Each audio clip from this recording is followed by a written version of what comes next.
Okay, right on. My name is Mefjus. It's time for another Inside video. This time it's for my new single on MODUS. The track is called Mefjus and James French Spiraling. Just came out on MODUS. I'm really happy with it, and I thought I used the new year, the new single, to get back into the Studio Inside system a little bit. Get new setup here, new studio. Hope you guys will like it. And let's jump right in. As you can see, I'm still in Cubase 14. Really, really good. This has been my favorite update since a couple of years, actually. Many new features, modulators. Also, the whole thing just feels way more stable than the previous version. So big up Steinberg. And in terms of the project, let's jump right in. Yeah, let's look at the drums. As always, pretty straightforward. In the intro, got a little break there. But let's start here. It's just little impact sounds I made with a sample, essentially Serum. Maybe handy little tip here. If you look at your impacts like kick drums and you can synthesize them, you can then key track them in your desired key, which is kind of nice, so you can follow your progression. This answer sound here, it's Addictive Drums, just a little tom, I think, with tons of reverb to give the intro a bit of a pace. Then we can see a little break coming in. It's from an old project. I just wanted to have like a really rolling, small, tight break to contrast the drums and the drop, which are very minimal and very gappy in a way. So pretty standard stuff here, building up and sending everything into sort of a reverb moment, which is kind of nice. For the actual main drums, this is a very reduced drum kit. So you can see it's just one kick, literally. One good old Serum kick. Pretty much my old setup. Now I've already switched to a different kind of setup using Kick 2, Kick 3, and Kick Ninja, which are very interesting plugins. You definitely check them out. But for this kick instance, we're still using the old setup, you know, good old body, good old transient, and putting them together in one kick. The snare is a bit more difficult this time. It's a couple of layers. So it is a sample I rendered out of, I think, Addictive Drums as well. Actually, a little Sign Fundamental. Again, like my old setup, using Serum. There's a couple of noise layers, I think. As always, yep. This is a Foley recording where it sort of fades into the or sucks into the clap, which kind of gives it a little bit of stereo width, which is kind of nice. And this guy is the main attraction. Again, a little clap I made in Serum, basically mapping the noise to an oscillator, but not all the way, just like 3/4. Gives it a little bit of a you know, it's in between two worlds. It's almost like a noise, but still got a bit of a fundamental in there. This does the main job of the actual envelope of the clap, and you see a little bit of processing here. And those two guys are basically macroed. So at the end of the third 16, I think, that macro would be opened up and set into like a reverb delay type section. So altogether, the snare, not a typical Mef snare, I would say. It's more like a clap. Probably inspired by working with Marcus and Reini so much, you know, who are more on the smoother side of the sonics. But yeah, I think for this song it worked really nicely. The head again, very minimal, synthetic. It's literally just two sounds coming together. Again, Serum, mapping noise oscillators on an actual oscillator. And here as well, there's a macro for the sustain part of the hi-hat, which gives it a slow but steady modulation, which is a little detail that just fills up the song a little bit. And this hi-hat here, you can see I took out the envelope in the beginning, so it's only the noise part of the hi-hat, and together they come as one. You can hear better over here, yeah. And you heard this little shaker. I think it's one of my Foley loops that I recorded years ago. Yeah, exactly. Again, using a very lo-fi recording to complement or contrast the synthetic heads we have here. And yeah, I think second 16 just is another overhead coming in. What's this guy doing here? Well, it's one noise on the one. Yeah, another tambourine shaker coming in, and third 16 should be another overhead update. Yeah, here you go. Pretty standard stuff, because this song is not so much about the drums or the finesse about the drums. It's more about the details within the synth riff. And as far as I'm concerned, this is, I think, my first song, pretty much one of my first songs where the main attraction isn't like a nasty, stinking bass sound or like a, you know, weird groove or whatever. It is a musical element which, for me, made the song so special. And yeah, the main attraction here is the chord, the synth chord. And you might have guessed it right, it's also done in serum. What you can see here is essentially, well, here, this is like a low layer, like a mono addition to give the riff a little bit more low-end density. But the other sounds here are literally just serums, duplicated as always, and then split up in different notes that in total will give the whole riff. And if you have a look at the synth here, it's a little patch here where I used a Moog wavetable and just a sine wave. And I can't hear it because I'm here. Okay, here we go. So what you can see is I automated the envelope. So every time a note hits, it also pans left, right. And this guy should follow. Is it that guy? Hang on. What is automating this guy? It is LFO3. Yeah, and it's like, as you can see, this position here automates this position here, which is kind of cool. Gives the sound a little bit more variety, a little bit more randomness, a little bit more movement. And here you can see those macros again, which I just use for usually for end of the bar moments.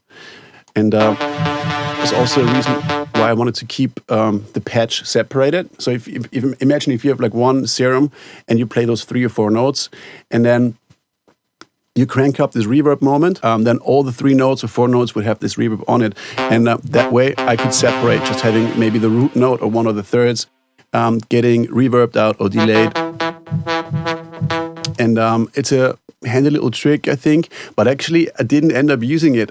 I was planning ahead to have like more of those automations in there, but the riff itself was just so slick, I think, sonically, that it didn't need that. And it's accompanied by the bass, which is a similar type thing, only there's the root note though, the sub. And together they sound quite nice, and they have a nice subtle distortion to them, which I think really sounds cool. And I didn't bother cleaning it up too much because it just gave it a little bit of a vintage vibe or analog vibe, which I really liked, especially it being so synthetic. There you go. Which is kind of cool, I think. Little edits at the end of 8 bars. And then, other instances of the same sound duplicated with different pitch or different effects on them, so it kind of opens up towards the end. In terms of arrangement, I wanted the second 16 to be more like a sustaining section because of it. It drops very stabby and very groovy. And then I felt like, again, it's about the contrast with this kind of songs. I wanted to be like very sustaining. To then the third 16 with the melodic updates to sound cool again and like different. And I just used, I think, a Legend synth with a different type of progression on top of it, doing a little melody addition.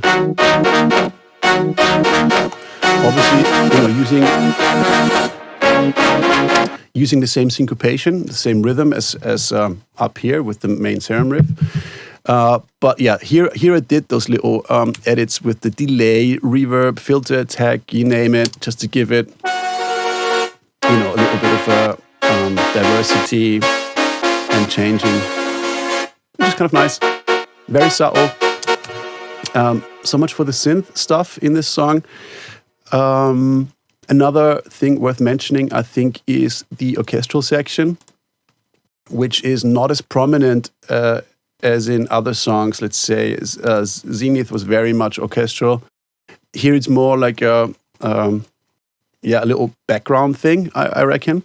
But it does need it, and you can see it's all made in Contact using Spitfire libraries. And the way I set it up is, first of all, thinking about the instruments as if it was an orchestra, which is very important, which is something Marcus Crooked told me, which I've never thought about, but it's so obvious. And when you think about that, it makes it much more easier to write stuff like that. So think about who is sitting in the orchestra and how are they playing the instruments, which person is playing what and when with which intensity. So those little gray things you can see here is essentially the expression that I wrote in there. In that case, it is, let me have a quick look, expression and dynamics, which is, it changes the sound a lot and is making all the difference if you pay attention to details like that. And in terms of routing, I grouped it in brass section, which is like all the trumpets, trombones, bass trombones, horns. I grouped it into strings, violas, violins, cello, you name it, and I think had a little wood section here as well, in the middle breakdown, which I think essentially is only one instrument, which is, let's have a look. It is an oboe, which is kind of nice, kind of a John Williams type sound. Just love it.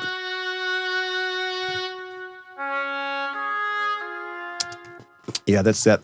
And yeah, I was about to say, the way I routed those guys is like I packed those in one group, woodwind, a group of strings, and a group of brass instruments. And then when I mixed it, I have to go down here. You can see them here. So brass is this, string is here, wood is here. And what I used is then insert effects, wave shapers and saturators to sort of give them another way or instance of how I can mold them together, but also change the intensity of that sound. You know, you could have used a volume automation, you could have used a filter automation, but I liked in this case to just amplify or increase the harshness of the sound. So you can see here is a saturator. This, I think, is a wave shaper. Yeah, exactly. And they are then bussed together into an orchestral group, orchestral bus or whatever. And here, the little bit of filtering, it's here in certain moments. A little bit of a saturator again and wave shaper. So that way you can still, even though you have written the expressions already, you can then still, by wave shaping it, distorting it, or saturating it, still add another set of movement onto orchestral sounds. And by the way, this works with every sound, really. Like if you think about a lead sound, same logic behind that. And speaking of leads, maybe in the intro as well, there's this MPE section where this serum sound comes in that is sort of playing the fundamental addition to the orchestra here. So they're both developing, evolving from a very low point towards this point here where everything is super high, and then it breaks down again. And it's kind of nice. MPE is a very cool feature, I think, gives you more room to express synths. Luckily, Serum does it, and Cubase does it. I think every DAW at this point, I think, allows that. But when I was talking about leads, I wanted to talk about the second drop here, especially because here I was introducing like a sustaining sound over the drop, which I wouldn't do usually. So this is where the whole progression changes, and where the vocal is also changing pitch a little bit. It's kind of cool.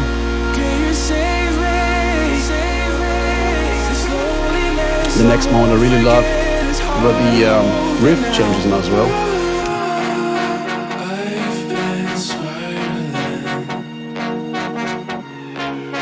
And here comes this lead sound that is new, introduced, and goes over the second drop, which is kind of cool.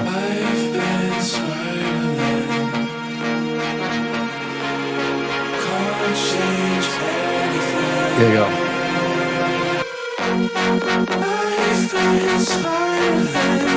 just really drives home the point of this different emotion over the second drop.